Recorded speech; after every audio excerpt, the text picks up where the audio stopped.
ìwọ lè kejì gbogbo débẹ̀ yẹn bí iṣẹ́ débẹ̀ yẹn wọ̀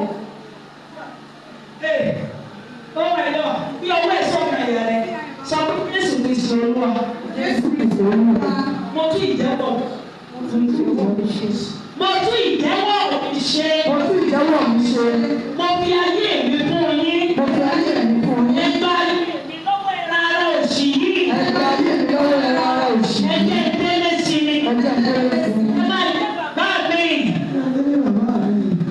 ẹ máa jẹ́ bàbá mi ẹbí tó máa di ọmọ yín Jésù Kristi Olúwa wa fi ayé mi fún yín lónìí ẹ jẹ́ kí n rí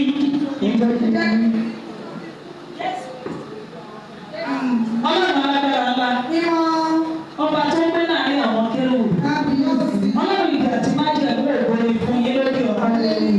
adá ògbó àti ọlágbádà fún yín torí bí èmi lẹ nígbà ọgbẹ́ wa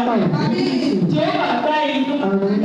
àbúrò ìdí fúrúkì náà o ẹ̀jẹ̀ bọ́ sí ilẹ̀ rere o ẹ̀jẹ̀ abẹ́lé sí mi o ẹ̀jẹ̀ abẹ́lé sí mi o ẹ̀jẹ̀ abẹ́lé sí mi o ẹ̀jẹ̀ ṣèpè ẹ̀jẹ̀ ṣèpè ẹ̀jẹ̀ ká